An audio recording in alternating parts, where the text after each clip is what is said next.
ఓం వందేహం మంగళాత్మానం భాస్వంతం వేద విగ్రహం యాజ్ఞవల్కం మునిశ్రేష్టం జిష్టం హరిహర ప్రభం జితేంద్రియం జితక్రోధం సదా ధ్యానపరాయణం ఆనందనిలయం వందే యోగానందమునీశ్వరం. ఓం శ్రీ గురుభ్యో నమః.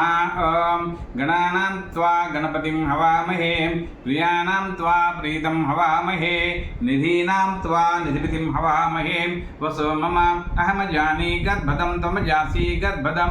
ఓం శ్రీ మహాగణాధిపతయే నమః. హరి ఓం పరమాత్మా దేవతాభ్యో నమః. సూర్యనారాయణ దేవతాభ్యో నమః. ఆంజనేయ స్వామి దేవతాభ్యో నమః. యాజ్ఞవల్క గురుభ్యో నమః. కాన్వ గురుభ్యో నమః. కాత్యాయని గురుభ్యో నమః. శ్రీరామశర్మ గురుభ్యో నమః. భగవతి మాత్రే నమః.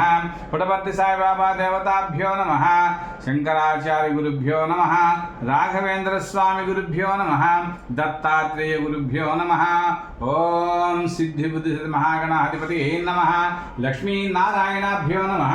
ఉమామహేశ్వరాభ్యో నమః. వాణీ హిరణ్యగర్భాయ నమః. శచీపురందరాభ్యో నమః. ఇష్టదేవతాభ్యో నమః. ఓం గ్రామదేవతాభ్యో నమః. ఓం స్థానదేవతాభ్యో నమః. ఓం వాసుదేవతాభ్యో నమః. ఓం సర్వేభ్యో దేవేభ్యో నమః. ఓం సర్వేభ్యో బ్రాహ్మణేభ్యో నమః. ఓం ఏతత్కార్వధానశ్రీ యాజ్ఞవల్క గురుభ్యో నమః. ఓం మాతా పితృకమల చరణోభ్యో నమః. ఓం పుణ్యాహం పుణ్యాహం దీర్ఘమాయురస్తు. హరి ఓం శ్రీ గురుభ్యో నమః. ఈరోజు జనక మహారాజు కొలువులో అనేక మంది మహర్షులను ఆయన ఆహ్వానించి యజ్ఞం చేస్తున్నారు. ఆ యజ్ఞేశ్వరు సమయంలో మునులందరికీ కూడా ఉద్దేశించి, ఓ మునులారా, ఇదిగో ఇక్కడ 1000 గోవులు ఉన్నాయి. అవన్నీ కూడా బంగారము చేత అలంకరించబడి ఉన్నాయి. ఆ యొక్క గోవుల యొక్క 2 కొమ్ములకి కూడా 10 గ్రాముల బంగారు నాణాలు కూడా వాటికి కట్టబడి ఉన్నాయి. మీ మహామునులలో ఎవరు శ్రేష్ఠులో తెలియజేస్తే వారు ఈ యొక్క 1000 గోవుల్ని బంగారు సహితముగా తీసుకుని వెళ్ళవచ్చును అని చెప్పి, మీలో శ్రేష్ఠులు ఎవరో మీరే నిర్ణయించుకోండి అని చెప్తారు. ఎప్పుడైతే ఆ యొక్క సభలో జనక మహారాజు ప్రకటన చేశారో, వెంటనే యాజ్ఞవల్క మహాముని తన యొక్క శిష్యుణ్ణి పిలిపించి, ఓ సౌమ్య, ఈ గోవులను మన ఆశ్రమానికి తోలుకొని పో అని ఆజ్ఞాపన చేస్తాడు. వెంటనే గురువుగారి యొక్క ఆజ్ఞ మేరకు శిష్యుడు సౌమ్యుడు ఆ యొక్క గోవుల్ని తోలుకుని పోతూ ఉంటే, అక్కడ ఉన్నటువంటి మునీశ్వరులు అందరూ కూడా ఒక్కసారిగా ఏకకంఠముతో, ఎవరైతే మీలో గొప్పవారో తేల్చుకున్న తర్వాతనే కదా ఈ యొక్క గోవులను తీసుకెళ్ళవలసింది, మరి నువ్వే ముందే తీసుకెళ్తున్నావేమిటి అని వెంటనే యాజ్ఞవల్క మహామునిని మిగిలిన మునులు అందరూ కూడా ప్రశ్నిస్తారు. అప్పుడు యాజ్ఞవల్కుడు నుంచొని మునులందరికీ కూడా నమస్కారం చేసి, ఓ బ్రహ్మవేత్తలందరికీ నమస్కారము.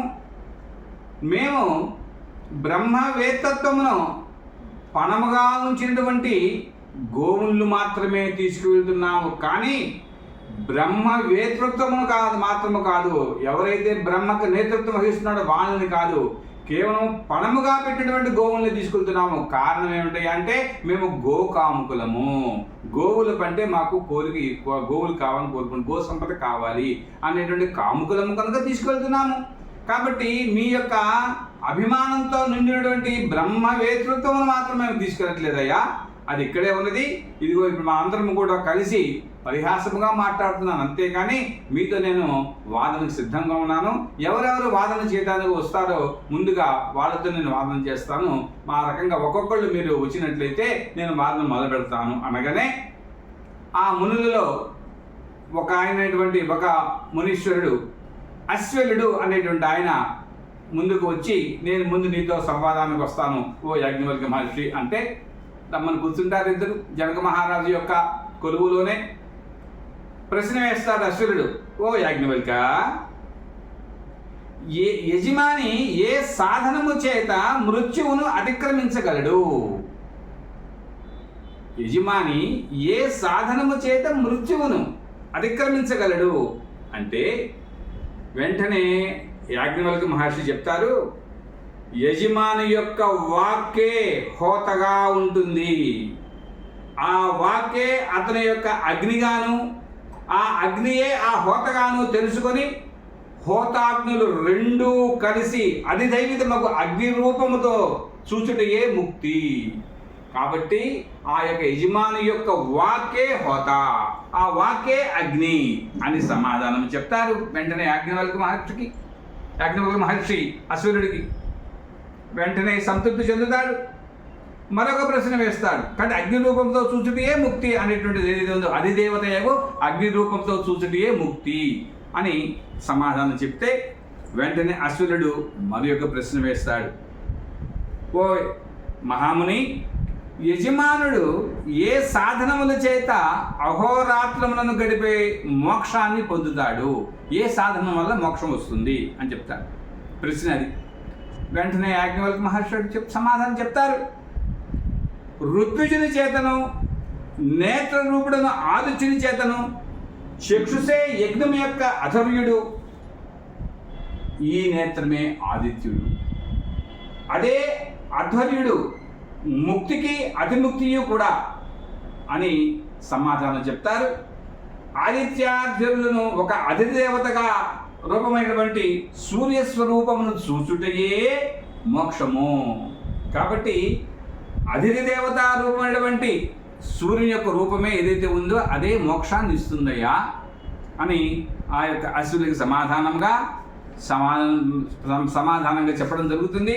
వెంటనే అశ్వరుడు మరొక ప్రశ్న వేస్తారు, బాగానే ఉందయ్యా యాజ్ఞవల్క్య మహర్షి, ఇదంతా కూడా పూర్వపక్షము అపరపక్షము అంటే శుక్లపక్షము కృష్ణపక్షంచే వ్యాపించి ఉన్నది కదా.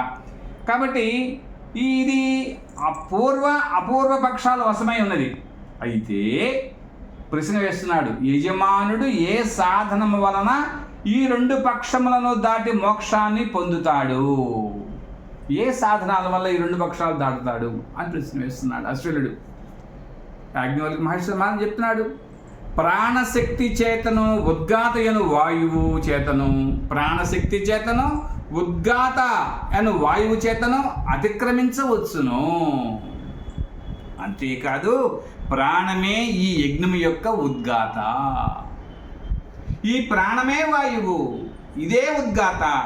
ఈ ప్రకారము అభేదముగా తెలుసుకునినచో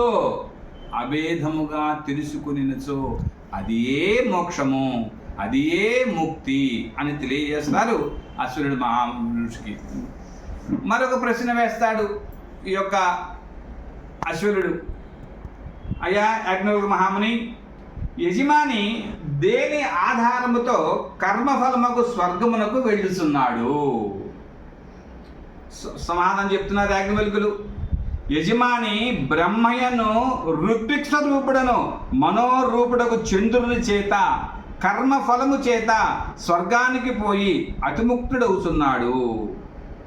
మనస్సే బ్రహ్మయను ఋత్విక్కు, ఆధ్యాత్మ స్వరూపమే మనస్సే అధిదేవతమేగు చంద్రుడు అని సమాధానం చెప్తారు మన యొక్క యాజ్ఞవల్క్య మహాముని.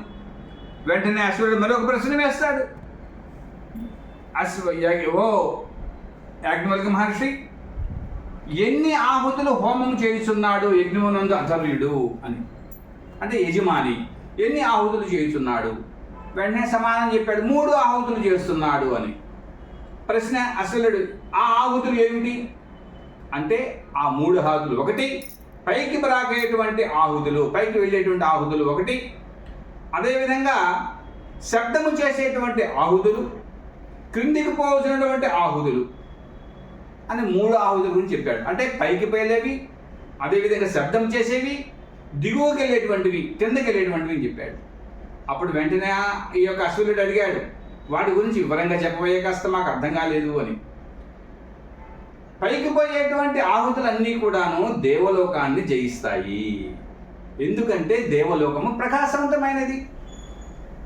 ఇంకపోతే శబ్దము చేసేటువంటి ఆహుతులన్నీ కూడా పితృలోకానికి వెళుతూ ఉంటాయి. పితృలోకానికి వెళుతూ ఉంటాయి. ఎందుకంటే పితృలోకం ఎప్పుడూ కూడా శబ్దాన్ని చేస్తూ ఉంటాయి. అంటే మనందరికీ తెలుసు, మనకు అమావాస్య నాడు, తర్వాత కంటిన్యూ చేద్దాం, అమావాస్య నాడు తర్వాత పితృకార్యాలు చేసే రోజుల్లో మనకు ఎప్పుడు కూడా మన యొక్క పితృదేవత అందరూ కూడా ఎదురు చూస్తూ ఉంటారు, ఎప్పుడెప్పుడు మన యొక్క వంశంలో వచ్చి మనకు తర్పణాలు వదులుతారని. కాబట్టి ఎప్పుడు కూడాను ఆనందాలతో విచారాలతో అక్కడ ఎప్పుడు శబ్దాలు వస్తూ ఉంటాయి. కాబట్టి ఈ యొక్క శబ్దరహితమైన శబ్దాలతో ఉన్నటువంటి ఈ యొక్క ఆహుతులన్నీ కూడాను పితృలోకాల్లో వెళ్తూ ఉంటాయి. అదేవిధంగా క్రిందకు పోయేటువంటి ఆహుతులన్నీ కూడాను మనుష్య లోకాన్ని జయిస్తాయి. ఎందుకంటే మనుష్య లోకము దేవాది లోకాల కంటే కూడా క్రింది భాగంలో ఉంటుంది కాబట్టి అది కిందకి వెళుతూ ఉంటుంది అని ఈ యొక్క 3 ఆహుతుల గురించి అశ్వరుడికి ఈ యొక్క యాజ్ఞవల్క్య మహాముని తెలియజేస్తాడు. వెంటనే అశ్వరుడు మరొక ప్రశ్న వేస్తాడు. అయ్యా యాజ్ఞవల్క్య మహామహర్షి, యజ్ఞమునందు ఎందరు దేవతల చేత రక్షించబడుతున్నాడు? యజ్ఞమునందు యజమాని ఏ దేవత చేత రక్షించబడుతున్నాడు అని యాజ్ఞవల్క్య మహర్షి చెప్తాడు, ఒక్క దేవత చేతనే రక్షించబడుతున్నాడు. ప్రశ్న వెంటనే అడిగాడు అశ్వరుడు, ఆ దేవత ఎవరయ్యా? మనస్సే ఆ దేవత అని యాజ్ఞవల్క్యుడు సమాధానం చెప్పాడు. మనస్సు ప్రసిద్ధముగా అనంతమైనది, ప్రశస్తమైనది, అనంతమైనది. అంతేకాదు సమస్త దేవతలు అనంతమైన వారు. ఆ బ్రహ్మమును ఋత్విక్కు మనస్సునందు విశ్వదేవా దృష్టితో ధ్యానించుట చేత అనంతమైన లోకమును జయించుచున్నాడు. కాబట్టి యజ్ఞము చేయుచున్నటువంటి యజమానిని తన యొక్క మనస్సే అతనిని రక్షిస్తూ ఉన్నది అని ఆ రకంగా యాజ్ఞవల్క్య మహర్షి సమాధానం చెప్తారు. వెంటనే అశ్వరుడు మరొక ప్రశ్న వేస్తాడు. ఓ యాజ్ఞవల్క్య, యజ్ఞమునందు ఉద్గాతైన ఋత్విక్కు ఎన్ని రుజ్యంత్రములలో స్తుతించుతున్నాడు అని.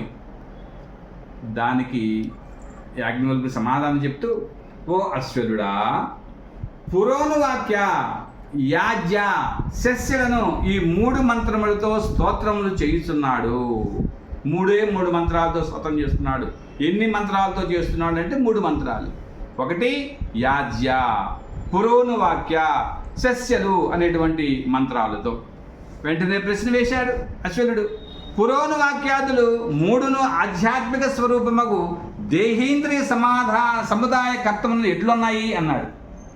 దేహేంద్రియ సముదాయ కర్త ఎందు ఎట్లున్నాయి అంటే యజమాని యజ్ఞం చేసినప్పుడు ఆ యొక్క కర్త ఎందు ఎట్లా ఉన్నాయి అని అడుగుతున్నాడు. ఆ మంత్రాలు చదివేటప్పుడు యాజ్ఞవల్క్యుడు చెప్తున్నాడు, ఆధ్యాత్మత ఎందు ప్రాణమే పురోను వాక్య. పురోను వాక్య మంత్రం ఉంది కదా, కాబట్టి ఆధ్యాత్మ ఎందు ప్రాణమే పురోను వాక్య. అపానమే యాజ్య, వ్యానమే శస్యనము. కాబట్టి 3 మంత్రాలు, పురోను వాక్య, యాజ్య, శస్యలు. ఒకటేమో ఆధ్యాత్మిక ప్రాణమే పురోను వాక్య, అపానమే యాజ్ఞ, వ్యానమే శయ్యం అనేటువంటిది. వెంటనే అశ్వరుడు అడుగుతాడు, ఈ 3 చేతను ఉద్గాతైన ఋత్విక్కు ఏమి జయించుతున్నాడు? సమాధానంగా యాజ్ఞవల్క్యుడు చెప్తున్నారు, ఉద్గాత ప్రాణరూపమైన పురోను వాక్యాన్ని దానిచే భూలోకమును, అపాన రూపమగు యాజ్యము చేత అంతరిక్ష లోకమును, వ్యాన రూపమైన శయ్యను దానిచే జూలోకమును జయించుతున్నాడు. ఆ రకంగా 3 లోకాలు కూడా, ఇటు భూలోకము, అటు అంతరిక్షము, అదేవిధంగా జూలోకాన్ని జయిస్తున్నాడు అని వెంటనే సమాధానం చెప్తాడు అశ్వరుడికి. ఇంకా అశ్వరుడి దగ్గర ఎటువంటి ప్రశ్నలు కూడా లేవు. ఇంకా యాజ్ఞవల్క్య మహాముని, నా దగ్గర ప్రశ్నలు లేవు, మీరు చెప్పినటువంటి సమాధానం అన్నిటికీ కూడా నేను ఏకీభవిస్తున్నాను, మీతో నేను వాదనలకు దిగలేను అని ఆయన నమస్కరించారు. మీద వాదన తర్వాత ఎపిసోడ్లో చెప్పుకుందాం.